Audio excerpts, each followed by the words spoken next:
What's up, everybody? True Evil here, and today I want to talk about Etheria Restart because a lot of people are talking about how they have problems with the game, and honestly, I don't think this game has any problems. I think it's a perfect gacha game with nothing wrong to it, so I want to talk about some of these issues and how they're not actual issues with the game, but more so a skill issue. So without further ado, let's get in on it. So, an issue I'm seeing a lot of people bring up that they want to see changed in the game is that they would like there to be a PvP set for characters and a PvE set for characters. And although this could kind of make sense, for example, let's see the last team I used a team with Ling Luo, and my Ling Luo for PvP has Swift Rush Bulwark, and I don't use that when I'm doing PvE content because I'm using a Gigabyte most of the time on my Ling Luo. So that means I can't use Ling Luo in both settings at the same time.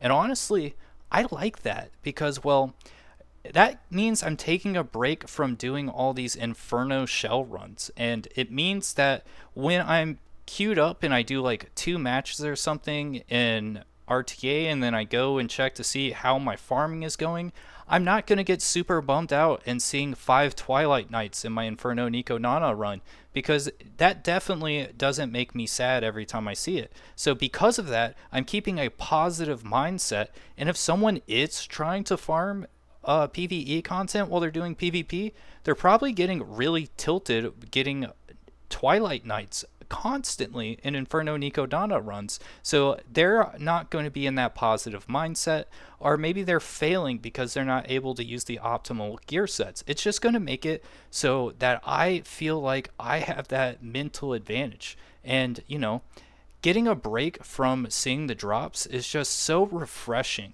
And, if people are having a bad time looking at their drops, that's not a problem with me. That's a problem with you. And, I don't really like doing AI Arena. So when I refresh and I see someone who's like 3,300 and they don't have any shells equipped on their characters, you know, that makes it so it takes less time for me. I love that. So personally, I like it when I can just click auto on my AI Arena because personally, I'm here to play RTA. I'm not here to do AI Arena. So that's why I like it that there isn't a PvP and PvE set because, well, I just think it gives a nice break of seeing the RNG drops. And let's go and talk about the shells for a minute. I love how abysmally low the drop rate on Final Matrix shells are. For example, the White Fang I used after 7 days of only farming Nico Nana, which took about 18 hours a day because it took me 4 to 5 minutes before the nerf to do a run of it. And, if I use all of my stamina, unfortunately, I couldn't use all my stamina refreshes, but I stayed up. Not really. I would go to sleep for 15 minutes, and then I would wake up to click the button, and then I would go back to sleep. So, you get on that 24-hour flow of clicking redo it on the iPhone or whatever you use, and just seeing all those Twilight Nights come up. And then when you finally get something, you find out that it's worse than your Keen Eye shell. So that doesn't make me salty. I mean, just look how great it's going to feel when I finally actually get a usable shell. Look at all these White Fangs. Look at all these unusable White Fangs. Who wants to have a shell that they can use? Like, how many is this? Like 100? It looks like 100. And then, oh yeah, look at all these gigabytes too. Yeah, I can use 0 of them. And all these artisans. I actually haven't gotten an upgrade artisan shell. Wait, new one? New one? Oof. Yeah.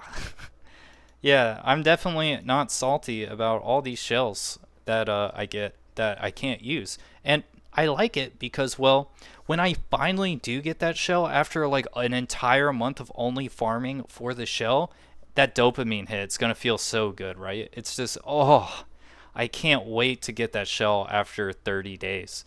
And, it is a bummer that I'm not able to max stamina refresh in a day because, well, there's not enough time in the day because there's not enough time to clear. Why can't I clear it in under 2 minutes, you ask? Well, let's look at my team comp. Why can't True Evil clear things in under a minute? Like, I'm being able to clear things with my Dieting, Lily, Kloss, Valerian team. I can clear pretty much everything with it. And sometimes I put Catchy the Goat in, and Catchy is the GOAT. like True Evil, why did you build these units that are good for RTA? Why would you do that when you could build PvE units? Like why would you do that? And that's on me, right? Because when I play a PvP gacha game, I want to build PvP units, and I would assume that even if they couldn't clear PvE initially, maybe once they're max lattice, they could definitely do that.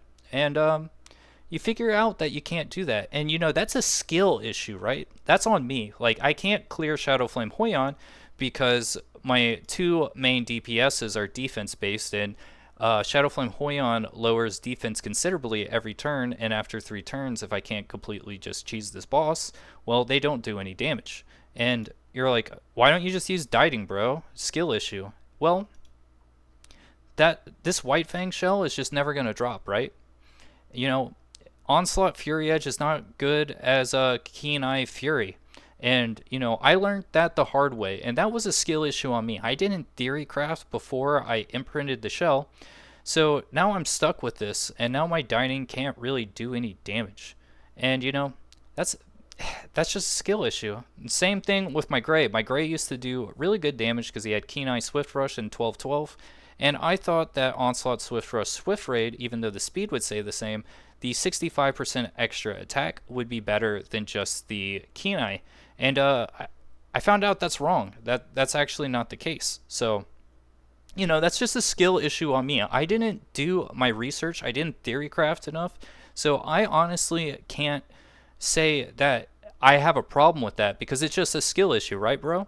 I definitely can't do that. And, well, maybe I could build my units in different ways, but unfortunately I realized there's no real resources in this game to really invest in characters that you want to play.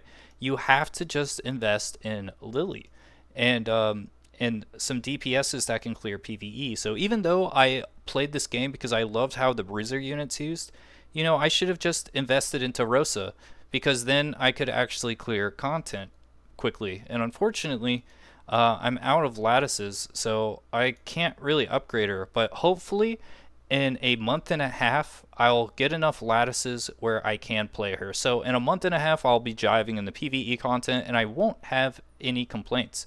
Because right now, it definitely doesn't feel like I can't do anything without extremely struggling without a Lily. Now, the next thing I want to talk about is the Lily Dilemma, which is, well, I've been stuck on this Whitney boss for about a week, and I thought upgrading certain things would help, and I thought being able to get the next shell would also increase my chances, but unfortunately, it seems like I'm just never going to get the shell I need, so we need to look into, well, how to do this without a Lily. And that's why I really love the recent clears, because I can see all these Lilies, but more importantly, I can see who didn't clear with a Lily. And it looks like there is one team that didn't clear with a Lily. And although I don't have Jada, which seems that everyone has a Jada that clears this almost with max skill 2 and max skill 3, I'm only missing 2 of these units, but I guess I can try replacing it and building Catchy the Goat.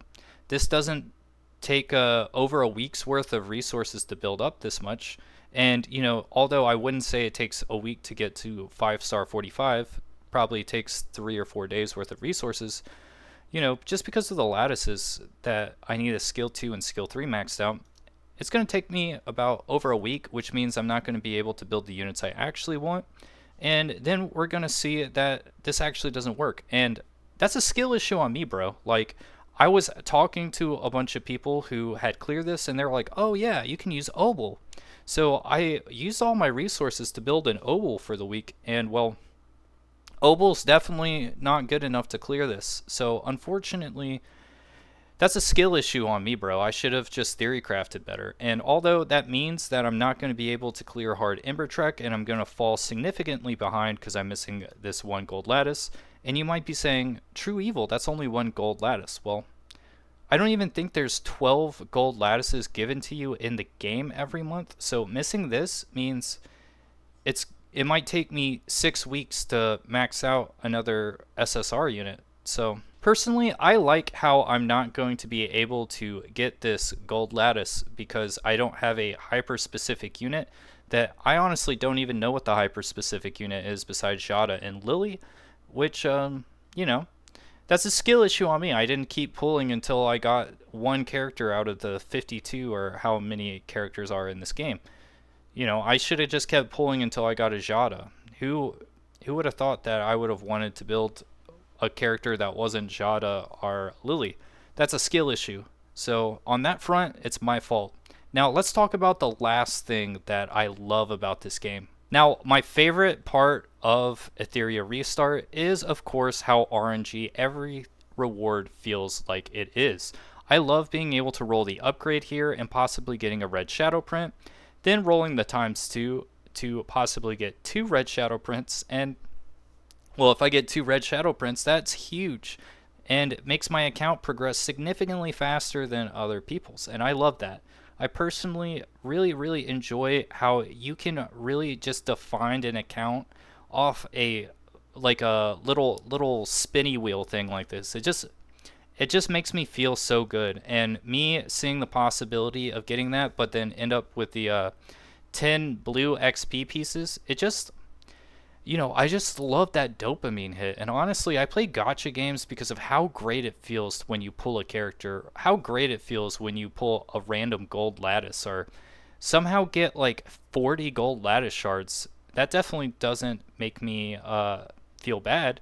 I just love the RNG because like when you do well on it, it feels amazing. Like I want to know how it feels to pull a Lily on an account. I bet that is one of the best feelings in the world. And maybe one day I'll be able to pull a Lily and really see what having happiness is really like. So until then, though, I would say this is my favorite gacha game of all time, and I hope they don't change anything in the game.